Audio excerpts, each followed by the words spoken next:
staying with improvisation again today, I want us to look at call and response, answering movement with movement.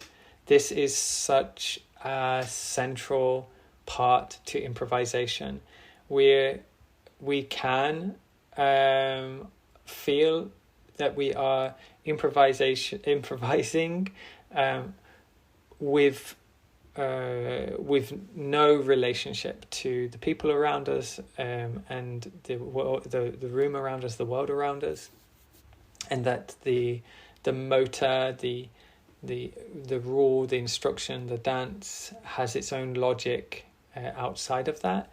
However, I would challenge it. It always is in relationship. Like this, it's very hard to get away from gravity, from the floor. It's very hard to get away from the sounds that are influencing the movement, and even just the knowledge of someone else in the room, another person witnessing or potentially witnessing or moving beside and moving in some sort of proximity, even if we're the only thing is that we're avoiding hitting or allowing to push up against walls and furniture. So I believe there's always an effect, there's always a call and response, but of course we can make that even more conscious in our practicing, so we can actively follow a movement, respond, or counter a movement, right? Like there's this little bit of variability. We can sort of go with something. There's nothing wrong with copying. Copying is always a possibility, and it can be a really fruitful one. Like we played earlier, there's many. It's never truly a copy. It's always a response in a way, but we know what we mean when we say like to try and copy. And then there's also the possibility to sort of ignore, pretend that it's not happening and do something else, but that's somehow like a counter, to sort of counter respond.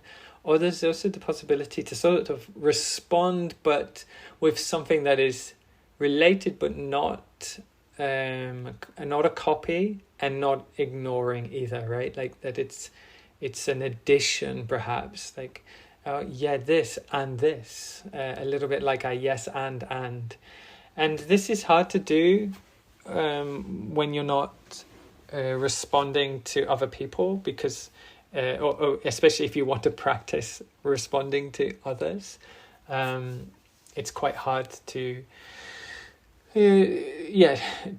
find methods to do that, because of course it really relies on other people.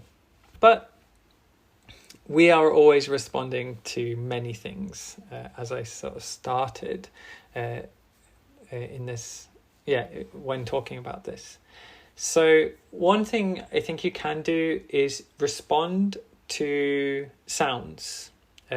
It's extremely simple. You could play some music first and respond to the music, and I'm sure we have all had some sort of relationship to that. So it's super simple. Put some music on, respond to the beat. You can listen, go for greater detail. It doesn't have to be simple. I mean, there's a whole world, but I meant simple as in it should be familiar. But and try to respond to different beats, different parts of the body, different rhythms, polyrhythms, and so on, as we have done way back in an episode. And then I would also encourage you, if you work with music, to do that, and then respond to silence, no music.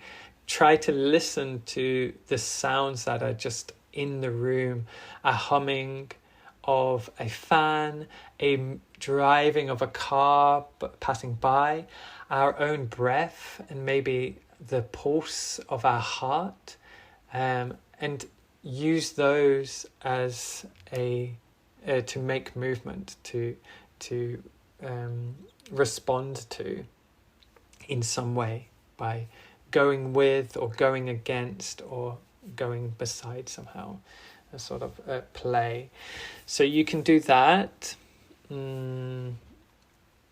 Also, we could try, make a movement, devise a movement, wait, and then respond to it as if that movement had been created by someone else. So make a movement and then do a movement that you would imagine yourself doing in response to that movement, and play with that. So that's the sort of like small task. If you are with others, of course, this is much easier. You can work in pairs. A person does a movement and then respond to their movement as you wish. And if you're in a bigger group, respond to different people's movements. And remember, like the really nice thing with the make a movement, wait, and respond to your own movement as if it was performed by someone else is that it includes pause. And so often pause and stillness in relationship to response is really beautiful. It articulates the sort of distinction between the movements. It doesn't become completely fluid and blurry, hard to interpret and sort of remember the patterns and the relationships that are building.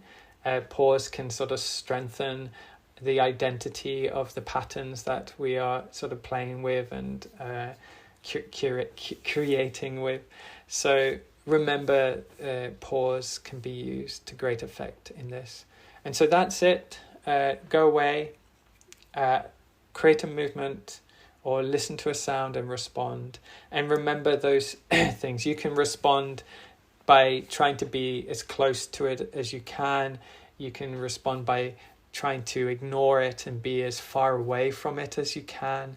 And you can do something in the middle where you're sort of adding to it in one way or another. So a sort of scale between sort of ignorance and complete obsession. And both, I'm not suggesting that to ignore is sort of a negative. To ignore can be really fruitful because it's it almost, you create around a gap, because to ignore you have to almost acknowledge there's something very sort of folds in on itself. Like you recognize the thing you're ignoring in order to ignore it, and then that almost creates something of its own. There's a tension there. Like when someone says pink elephant, the word is put into the room, and as much as you try to not imagine a pink elephant, there's a sort of relationship that one has to then navigate or choose to navigate. I sort of love this play. So you've got those so those different things of responding. So do that, and we'll come back and reflect after.